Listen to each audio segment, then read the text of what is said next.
ख्रिस्त वधस्तंभावर असताना जो तिसरा शब्द उच्चारतो, बाई पहा हा तुझा पुत्र, ही तुझी आई, या शब्दाकडे यावेळेस आपण लक्ष लावणार आहोत. कवी वामन निंबाळकर यांची एक कविता आहे आणि या कवितेमध्ये त्यांनी जे वर्णन केलेलं आहे ते एका सर्वसामान्य कष्टकरी अत्यंत गरीब कुटुंबातील आईचं आहे, जी आई दिवसभर रानावनात भटकून संध्याकाळी आपल्या कुटुंबासाठी जो काही रानातून रानमेवा मिळालेला आहे तो विक्री करून परत येत असताना संध्याकाळच्या स्वयंपाकासाठी किंवा जी चूल पेटवायची आहे त्याच्यासाठी काही काट्याकुट्या गोळा करते आणि जी चूल ती पेटवते आणि लेकरांसाठी किंवा आपल्या मुलांसाठी कुटुंबासाठी त्यावरती स्वयंपाक करते. एका संध्याकाळी अशाच काट्याकुट्या गोळा करून ती येत असताना तिला एक विंचू चावतो आणि भयंकर वेदना तिला त्यामध्ये होतात. त्याच वेदनेमध्ये तडफडत ती घरी येते आणि तो विंचू इतका भयानकरित्या तिला चावलेला असतो की आता ती जगेल असं वाटत नसतं. पण त्याही परिस्थितीत जमिनीवरती कोसळल्या ती मोठमोठ्याने देवाचे आभार मानत असते आणि त्या वेदनेत तडफडत असताना म्हणते की देवा, मी तुझे आभार मानते की ज्या वेदना मला होत आहेत त्या तू माझ्या मुलांना दिल्या नाहीस. यदा कदाचित या काट्याकुट्या वेचत असताना माझ्या मुलांना हा विंचू चावला असता किंवा घरी ह्या काट्याकुट्या घेऊन आल्यानंतर माझ्या मुलांना हा विंचू चावला असता तर त्यांच्या या वेदना मी पाहू शकले नसते आणि मी अशीच मेले असते. आईची ही वेदना आम्हाला हेच सांगून जाते की आई किती संवेदनशील असते. ती आपल्या मुलाची वेदना पाहू शकत नाही. आणि येशूला तो लहान असताना मंदिरामध्ये मरिया घेऊन गेली होती त्यावेळेस शिमोन तिला म्हणालेला असतो की तुझ्या स्वतःच्या जीवातून किंवा अंतःकरणातून तलवार भोसकून जाईल.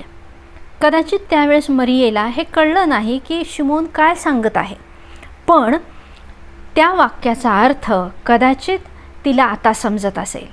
आपला सर्वात ज्येष्ठ पुत्र खोट्या आरोपांमुळे जनमानसासाठी सदैव उभा राहणारा, त्याचे आज जे हालहाल चाललेले आहेत, जो अन्याय त्याच्यावरती होत आहे आणि असं होऊनसुद्धा स्वतः पूर्ण संयम बाळगून इतरांसाठी क्षमेचा शब्द उच्चारत आहे. इतरांना सुखलोकात असल्याची खात्री आताही तो देत आहे. अशा आपल्या ज्येष्ठ पुत्राचं हे मरण ती माता स्वतःच्या डोळ्यांनी वधस्तंभाच्या पायथ्याशी उभी राहून पाहत आहे. आणि हे सर्व होत असताना खरंच तिच्या हृदयातून ही तलवार आरपार भोसकून जात असेल. हे वाक्य त्यावेळेस तिने आपल्या अंतःकरणात साठवून ठेवलं असं बायबल आम्हाला सांगतं. म्हणजेच ही प्रभूची दासी जी सतत देवाच्या सेवेसाठी तत्पर होती ती गॉड लाईक आहे.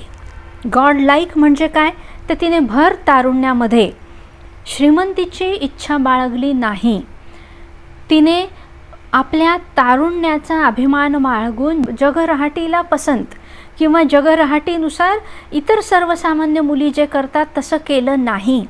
तर परमेश्वर जेव्हा तिचं आयुष्य सेवेसाठी मागतो त्यावेळेस जगिक दृष्टिकोनातून जे काही तिला प्राप्त झालं असतं त्या सर्वाचा त्याग करून ती देवासाठी आपलं जीवन देते. केवळ तेवढ्यापुरती ती थांबत नाही, तर तेथून पुढंही तिचं जीवन हे कठीण असणार आहे. केवळ तिचंच जीवन नाही तर तिच्या कुटुंबाचंही जीवन खडतर असणार आहे. याचा पूर्ण विचार करून तिने देवाला आपलं जीवन दिलेलं होतं. कारण तिने देवाला हो म्हटलं आणि पुढे आपण बघतो तिच्याबरोबर योसेफाची देखील फरफट झाली. तिला एका ठिकाणाहून दुसऱ्या ठिकाणी सतत घेऊन जाणं, या सगळ्या जगिक शत्रूपासून तिचं आणि तिच्या गर्भात असलेल्या येशूचं, जन्मानंतर येशू बाळाचं संरक्षण व्हावं म्हणून रात्रीतून गाढवावरून आपल्या पत्नीसकट दुसऱ्या प्रांतामध्ये जाणं आणि तिथं सुरक्षित राहणं म्हणजे योसेफाची किती दगदग झाली असेल, त्याच्या मनावरती किती प्रचंड ताण असेल, त्याने किती सहन केलं असेल. सर्वसामान्य कुटुंबांमध्ये जे काही कौटुंबिक वातावरण असतं ते या तिघांच्याही वाट्याला आलेलं नाही.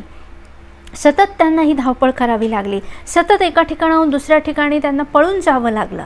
म्हणजे खरं तर त्यांनी काहीच अपराध केलेला नाही, केवळ देवासाठी स्वतःचं जीवन दिलं आणि काहीही चुकलेलं नसताना उगाचच त्यांची ही फरफट झाली असंही त्यांना ते वाटलं असेल. पण देवाला माहीत होतं की काय घडत आहे आणि देवाला जे माहीत आहे आणि देव जे करत आहे ते योग्य आहे असं समजून ह्या तिघांची झालेली ही फरफट, विशेष करून मरिया आणि येशू बाळाबरोबर योसेफाची झालेली फरफट आम्हाला विसरून चालणार नाही. ऑडली लोक असतात की जगिक वैभव, जगिक संपत्ती, जगिक मोठेपणा याचं प्रदर्शन त्यांना खूप करायचं असतं. आणि मरिया, योसेफ हे गॉड लाईक पीपल होते, ज्यांनी कधीही याचं प्रदर्शन केलं नाही, उलट देवाच्या सेवेत असल्यामुळे पदोपदी खस्ताच खाव्या लागल्या. ज्यांना हा इतिहास माहीत नाही त्यांच्यासाठी सांगायचं आहे की योसेफ हयात नाही, योसेफ मरण पावला. येशू ख्रिस्त तरुण होऊन सुतारकीचा व्यवसाय पुढे व्यवस्थितरित्या चालवू लागला आणि योसेफाचा मृत्यू झाला असं अवांतर वाचनामधून आपल्याला कळतं. मरिया जगिक पद्धतीनुसार विधवा आहे आणि अशी माता आहे की जिचा प्रथम पुत्र या वधस्तंभावरती काहीही कारण नसताना जगासाठी हे दुःख भोगत आहे, अन्यायकारकरित्या हे दुःख भोगत आहे. आणि जी अवहेलना, जी मानहानी, जे क्रौर्य त्याच्या वाटेला आलं आहे ते ती बघत आहे आणि त्याचं एक वेगळं दुःख तिच्या मनामध्ये यावेळेस असणार आहे. आणि ज्या येशूला अतिशय प्रेमाने तिने वाढवलेलं आहे, ज्याच्या कार्याची सुरुवात कानागावी करून देत असताना तेथे जे उभे आहेत त्यांना म्हणते की हा जे सांगेल तसं करा. आणि येशूला ती म्हणते की यांच्याजवळ द्राक्षरस नाही. आणि त्यानंतर येशू तिला म्हणतो की बाई, तुझा माझा याच्याशी काय संबंध. म्हणजे सगळ्यात प्रथम येशूने, ती आई जरी आहे तरी तिला तिथेही बाई हा शब्द उच्चारला. आणि आता आपण बघतो वधस्तंभावरून ती त्याची आई जरी आहे तरीही तो म्हणतो बाई. द्राक्षरस म्हणजे जीवनाचं प्रतीक आहे, प्रतिष्ठेचे प्रतीक आहे, शोभेचे प्रतीक आहे, रक्ताचे प्रतीक आहे, जीवनाचे प्रतीक आहे. आणि विवाह समारंभामध्ये द्राक्षरस संपणे म्हणजे अप्रतिष्ठा होणे किंवा त्यांची शोभापणाला लागणे असा त्याचा अर्थ. आणि असा हा द्राक्षरस संपलेला आहे. तर आई, येशूची आई म्हणून हिचा काय संबंध, ती यजमान नाही आहे, यजमान बघून घेतील काय करायचं ते. दुसरा, द्राक्षरस म्हणजे जे रक्त आणि जीवनाचं प्रतीक आहे आणि द्राक्षाचे बुधले किंवा रांजण हे जे शरीराचे प्रतीक आहेत. तर हा द्राक्षरस संपला आहे म्हणजेच ती नकळतपणे येशूला हे सांगते की हा द्राक्षरस इथे कसा भरला जाईल, हे रांजण पुन्हा भरून कसे मिळतील हे तू बघ. आणि येशू तिला जणू काही हे दाखवून देऊ इच्छित आहे की माझा स्वर्गीय पिता आणि मी, आम्ही जे बुधले म्हणजे जी लोकांची जीवनं, आयुष्य जीवनाच्या द्राक्षरसाने, जीवनरूपी द्राक्षरसाने, सार्वकालिक जीवनरूपी जीवनाने भरण्याचं ठरवत आहोत. त्या कार्याशी तसं पाहिलं तर तुझा आणि माझा काही संबंध नाही, किंवा तुझा आणि हे जे कार्य आहे त्या कार्याचा आणि तुझा संबंध नाही, ते माझं आणि माझ्या पित्याचं कार्य आहे. तू त्या कार्याशी कशाला तुझा संबंध जोडत आहे. अशा अर्थी येशू कदाचित त्यावेळेस तिला कानागावी हे उत्तर देत आहेत. पण तिला कदाचित एवढं महान हे सार्वकालिक सत्य किंवा एस्कॅटॉलॉजिकल ट्रुथ ज्याला आम्ही धर्मसिद्धांतांच्या भाषेत म्हणतो ते त्यावेळेस कदाचित तिला कळलंही नसेल. पण निदान ती अतिशय संवेदनशील आणि धार्मिक स्त्री असल्यामुळे, जशी आपणावर तशी आपल्या शेजाऱ्यावर प्रीती कर हे ती तंतोतंत पाळत असल्यामुळे, माझ्या बाबतीत जर असं घडलं असतं तर माझी किती अप्रतिष्ठा झाली असती, म्हणून यांची पण अप्रतिष्ठा होऊ नये म्हणून कदाचित ती येशूला हे सांगत आहे. आणि ती इतकंच म्हणत आहे की यांच्याजवळ द्राक्षरस नाही आणि आईचा अवमान होऊ नये, आपला बाप व आपली आई यांचा मान राख. या 10 आज्ञांपैकी ही आज्ञा येशू ख्रिस्त पाळतो.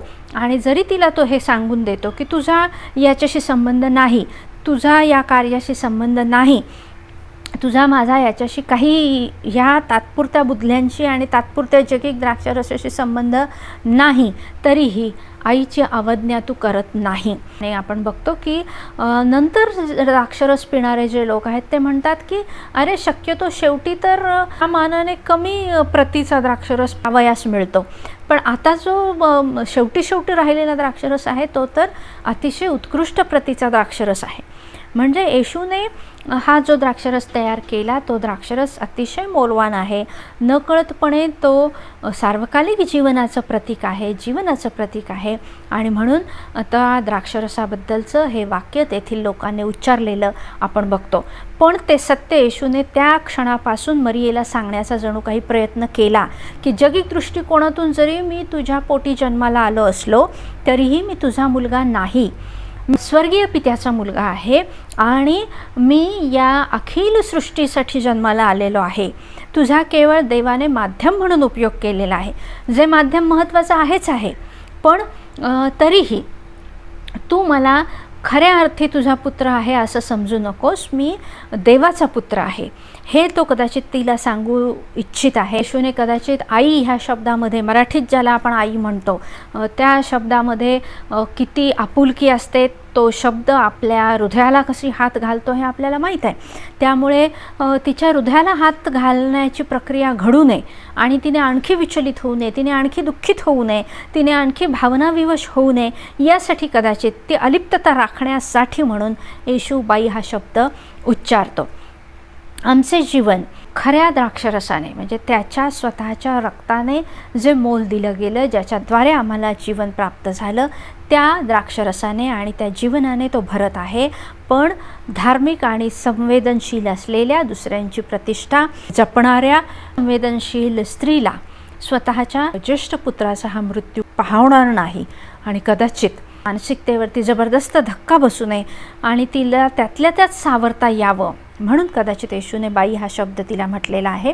नाईन गावची विधवा जिचा पुत्र मरण पावल्यानंतर येशू तिला भेटतो आणि येशूला तिचा कळवळा येतो आणि येशू त्यावेळेस निश्चितच तिच्या पाठीवरून हात फिरवत असणार, तिचं सांत्वन करत असणार. कदाचित तिला जवळ घेऊन तो तिला आधार देत असणार, कारण त्याला माहीत होतं की तो तिला आधार देणार आहे आणि या मुलाला तो उठवणार आहे. ते जे हात त्या नाईन येथील विधवेच्या पाठीवरून फिरले असतील, तिला कवेत घेण्यासाठी फिरले असतील, ते हात यावेळेस वधस्तंभावरती खेळलेले आहेत. आणि येशूची ही कदाचित ही घालमेल होत असेल की या क्षणी जर मी रिकामा हातांनी आईजवळ असतो तर माझ्या आईचं मी सांत्वन करू शकलो असतो. आणि स्पर्श सांत्वनामध्ये किती महत्त्वाची भूमिका बजावतो हे आम्हाला माहीत आहे. आणि तो स्पर्श, ती जवळीक, शारीरिक जवळीक यावेळेस त्याच्या आईबरोबर नाही. आणि ही देखील त्रुटी भरून काढण्यासाठी म्हणून यावेळेस येशू ख्रिस्त आपला जो अतिशय जवळचा शिष्य, अतिशय प्रिय शिष्य योहान याला ही जबाबदारी देत आहे. आणि जणू काही तो त्याच्यावरती आईची ही जबाबदारी देत असताना ही पहा तुझी आई, हे तो त्याला सांगत आहे, जेणेकरून जे सांत्वन, जी मिठी, जे तिला जवळ घेऊन तिला आधार देण्याचं काम आहे ते यावेळेस या शिष्याकडून व्हावं. आणि जरी आता मी नाही तरीही समविचारी असलेले हे जे माझे शिष्य ते इथून पुढे तुझी जबाबदारी पार पाडतील, ही जबाबदारी येशू देत आहे. तसं पाहिलं तर तेथील कायदेशीर घटनेनुसार वधस्तंभावरून जे शब्द उच्चारले जातात ते जसं आपण म्हणतो की आम्ही जे विल करतो किंवा आम्ही जे मृत्यूपत्र तयार करतो, ज्याच्यामध्ये आम्ही आमची शेवटची इच्छा काय आहे याबद्दल बोलतो, तशा अर्थी ही वाक्य पाहिली जात आणि ती वाक्य गंभीरपणेही घेतली जात. आणि वधस्तंभावर असलेल्या माणसाने ही जी वाक्ये उच्चारली आहेत किंवा त्याच्यामध्ये जी इच्छा व्यक्त केलेली आहे ती जास्तीत जास्त काटेकोरपणे पाळली जाईल असा तेथील रिवाज होता. आणि म्हणून कदाचित येशूने हे वाक्य उच्चारलं, जेणेकरून हे वाक्य काटेकोरपणे पाळलं जाईल आणि त्याची आई अनाथ असल्याप्रमाणे किंवा बेवारस असल्याप्रमाणे जगणार नाही. कारण येशूची जी धाकटी भावंड होती, अवांतर वाचन आम्हाला सांगतं की येशूचं कार्य त्यांना फारसं पसंत नव्हतं, त्यामुळे म्हणावी तशी ती येशूच्या कार्यात येशूला सहाय्य करणारी नव्हती. त्यामुळे येशूची आई मरिया येशूच्याच बरोबर असायची, पण या भावंडांमध्ये आणि यांच्यामध्ये थोडासा दुरावा होता आणि म्हणून येशूला कदाचित ही भीती होती की ही भावंड हे बघणार नाहीत. आणि म्हणून येशूने आपला जो प्रिय शिष्य योहान याच्यावरती ही जबाबदारी टाकली आणि योहानाने ती त्याच क्षणी स्वीकारली. आणि तेथून पुढे आपण बघतो की त्याने येशूच्या आईला स्वतःच्या आईप्रमाणे शेवटपर्यंत जपलं. आणि म्हणून आज हे दुसरं वाक्य आम्ही बघत असताना पुन्हा मला हे असं वाटतं की माझे मिस्टर आशिष जेम्स ज्या संस्थेचं कार्य बघतात तेथे वृद्धाश्रम देखील आहे. तो महिलांसाठीच आहे, तो पुरुषांसाठी देखील सुरू व्हावा यासाठी आमचे कार्य आहेत. पण अनेक वेळेस असं घडतं की या आश्रमामध्ये अनेक लोक आपल्या आईला आणून सोडतात, सुरुवातीची फी भरतात आणि त्यानंतर ते फी भरायला येतसुद्धा नाहीत आणि त्यानंतर संस्थेला किंवा समाजातील इतर काही दानशूर व्यक्तींना यासाठी कॉन्ट्रिब्युशन द्यायचं असतं. असे अनेक प्रसंग जगात घडत आहेत की जेथे आपल्या आईवडिलांची आपल्याला शारीरिक दृष्टिकोनातून जरी जबाबदारी उचलणं काही कारणास्तव शक्य नसेल आजच्या परिस्थितीमध्ये, तरीही निदान कायदेशीररित्या त्यांची जी जबाबदारी उचलणं गरजेचं आहे त्याकडून तरी आपण तोंड फिरवणारं असू नये, ही विनंती याही वेळेस मी आपणा सर्वांना करू इच्छिते.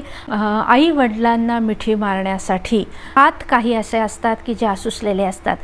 खणआळीमधून आलेला मुलगा आई बाबा असे आमच्या गेटवरती हाक मारत होता की इथे असलेले धर्मगुरू कदाचित आई वडील सारखे कार्य करतात ही त्याची कोणीतरी सांगितलेली पूर्वकल्पना होती. असे काही अनाथ हात आहेत की ज्यांना आईवडिलांना मिठी मारायची आहे आणि त्यांना आईवडील मिळत नाहीत. असे काही आईवडील आहेत की ज्यांना आपल्या मुलांचा हात हातात घ्यायचा आहे, आपल्या मुलीचा हात हातात घ्यायचा आहे, पण ते त्यांना शक्य होत नाही. अशा सर्वांसाठी आज आपण पुत्र आणि कन्या म्हणून आपल्या जबाबदाऱ्या पार पाडूयात आणि अशा लहान हातांसाठी आपण आईवडील म्हणून आपली जबाबदारी पार पाडूयात. आणि जी संवेदनशीलता मरियेने येशूला शिकवली, ज्यामुळे आपण बघतो की देवपुत्र म्हणून कुठेही तो कमी पडला नाही आणि आईच्या इच्छेखातर इतरांची अप्रतिष्ठा दूर करण्यामध्ये तो यशस्वी ठरला. शेजाऱ्यांप्रती असणारे हे प्रेम, मानवतेप्रती असणारे हे प्रेम आपणही आपल्यामध्ये बाळगूयात आणि कुठल्याही मोहात न अडकता देव प्रीती आहे असे म्हणणारे आम्ही, आमच्या ठाई देखील प्रीती आहे.